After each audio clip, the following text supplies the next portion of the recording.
ደስ የሚል ደብዳቤ ጽፎለታል ማለት ነው። ዳይ ላንብብላችሁ። አንዳንዴ የህይወት ታሪክን ማለብ እንዳይመስላችሁ እናንተ ነቀሶች ማለት ነው። ዳይ ወደ ንባቡ ምን ይላል? ከሁለት ልትወጣ ጫፍ ላይ ደርሰሃል ይላል። ዋናው ፖይንት ማለት ነው። ያዙልኝ እንግዲህ እዚች ጋ ማለት ነው። ከማ ከሩታ ከሄርሜላ ማለት ነው።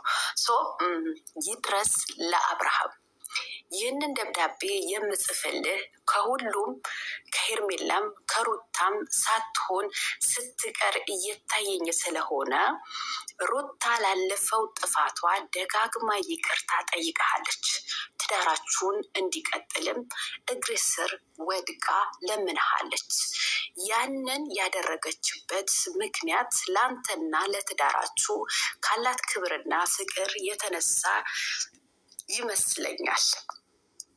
ዛሬም ብትመለስና እጅህን ብትዘረጋላት የምትቀበልህ ይመስለኛል። ነገር ግን አንድ እውነታ እንድታቅ እፈልጋለሁ። የሰው ትዕግስት ማለቂያ የሌለው ውቅያኖስ ውሃ አይደለም። አሁንም በውስጧ ላንተ ያላትን ፍቅር አልጠፋም። ትዳራችሁን ለማዳን ያላትን ፍላጎት አሁንም አለ። ሩታ እስካሁን የለመነችውን ልመና ወደ ድካም፣ ድካሟ ደግሞ ወደ ተስፋ መቁረጥን መለወጥ አይቀሬ ነው። ልቧ አንዴ ከቆረጠ ግን ዛሬ አጥብቀህ የፈቀድከውን ልመናዋ ነገ ይናፍቅሃል፣ ትዝታ ሆኖ ይቀራል። እሷ ቆርጣ ከወጣች በኋላ የምታሳየው መጸጸት ትርጉም ያኔ ልቧን ብትፈልገውም እንኳ ላታገኘው ትችላለህ። ምክንያቱም ያንተ ችልተኝነት ልቧን ሙሉ በሙሉ እንዲደነዝዝ ያደርገዋል። የሚወድህን ሰው ደጋግመህ አታስለቅሰው። ምክንያቱም እንባው ሲደርቅ ፍቅሩም አብሮ ይደርቃል። አብርሃም ምርጫውን ያንተ ነው። ዛሬ በፍቅር የዘረጋችልህን እጅ ይዘህ ትዳራችሁን ብትታደግ ትችላለህ።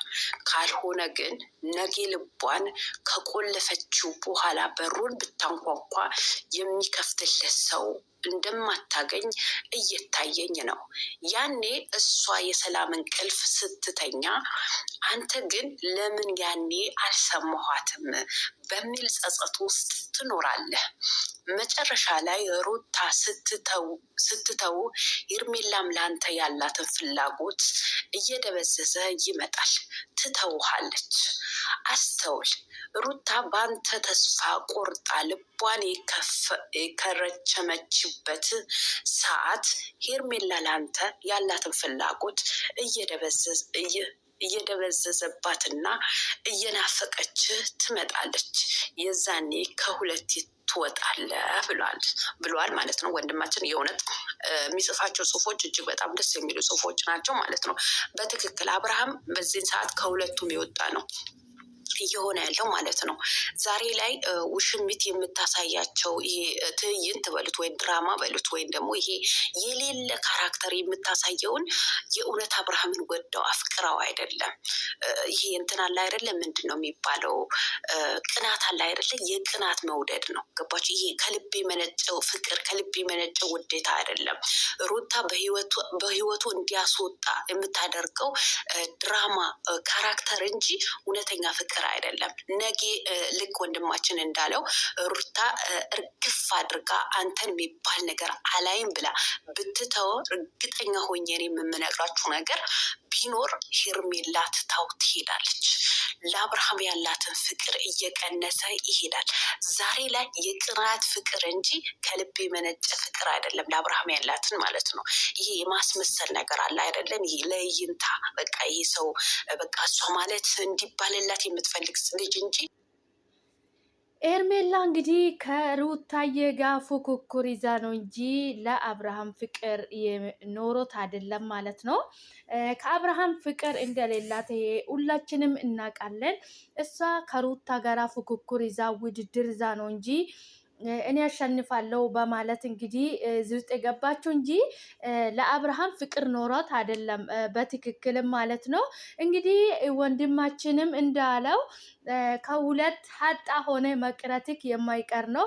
እንግዲህ መቼም ወንድማችን ተባረክ ማለት ነው። ይሄን ደብዳቤ ለአብርሃም ስለጻፍክ ማለት ነው። ቤተሰብ እንግዲህ ይሄንን ደብዳቤ ሼር እያደረጋችሁ ለአብርሃም አድርሱልኝ ማለት ነው። እንግዲህ በጊዜ ትዳርህን ብትታደግ መልካም ነው ብሎታል እንግዲህ ወንድማችን ማለት ነው። በጊዜ ትዳርህን ብትታደግ ይሻልሃል። ነገ ሄርሜላም ትታ ትሄዳለች። እንግዲህ አንተ ከሁለት የሀጣ እንደምትሆን እየታየኝ ነው ብለዋል እንግዲህ ወንድማችን ማለት ነው። አንተ ሩታን የልጅህ እናት ከበርከው ለልጅ እናት ክብር ያልሰጠው ለልጅ እናት ቦታ ያልሰጠው ነገ ዝም ብላ መታ ህይወት ውስጥ ለገባችሁ ለሄርሜላ እንዴት ነው ክብር ልሰጣት የምትችለው?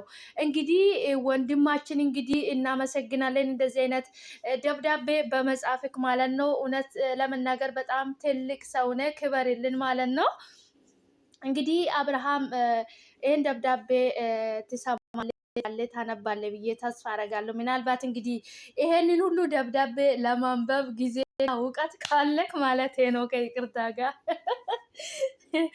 እንግዲህ ያው ሩታዬ እንግዲህ ብላ በሩ ስትከረችምብህ መግባ መውጫ ቀዳዳ የለህም ማለት ነው። አንተ እንግዲህ ዛሬ ሩታዬ እንደዚህ የምትለማመጥ ነገ የምትሆነውን የምትገባበትን የምትቆርጠውን ነገር ነው የምትጠጣ ማለት ነው። የሰው ልጅ እንግዲህ ትዕግስት አለው። ትዕግስት እንግዲህ ትዕግስታችን የሰው ልጅ እኮ ትዕግስት ያልቃል እኮ ትዕግስት ያልቃል። የተወሰነ ጊዜ ድረስ ይቆያል። እንደውም ያ ሰውየው በጣም ጎበዝና ትዕግስተኛ ከሆነ ሰው ነው ትዕግስት መቆየት የሚችለው። ሰው እንግዲህ አቶ አብርሃም በጊዜ ትዳርህን ልጆችህን ብትሰብስብ ነው የሚሻለ ማለት ነው። ነገ ብቻህን ቀርተ እንግዲህ ባዶ እጅን ከሚታጨበጭብ እንግዲህ እግዜር ይሁንልክ ነው የሚለኔ። ፈጣሪ ወደ ቀልቢክ ይመልስ። እንግዲህ አብዛኛ ሰዎች እንግዲህ ሄርሜላ ከሩታ ጋር ውድድር ይዛ ነው እንጂ ከአንተ ፍቅር እንደሌላት ድራማ እየሰራች እንደሆነ።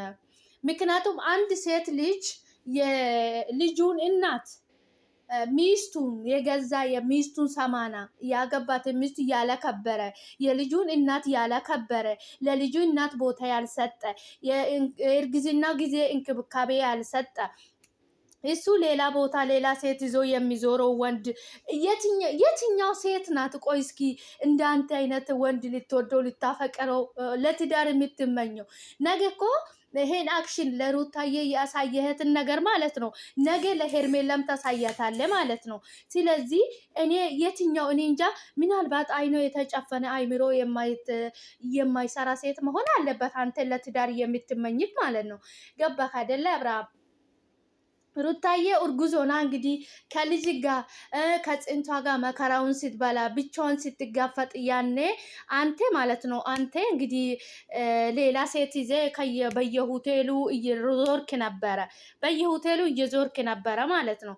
እንግዲህ የትኛው ሴት ናት ባሉ አስረግሷት የሷን ስቃይ የሷን ችግር የሷ የምትሆነውን ነገር መካፈል ነው ያለበት እንጂ መካፈል ነው ያለባት የእሷን ችግር እንጂ እሷ ከሱ ልጅ ጋር መከራውን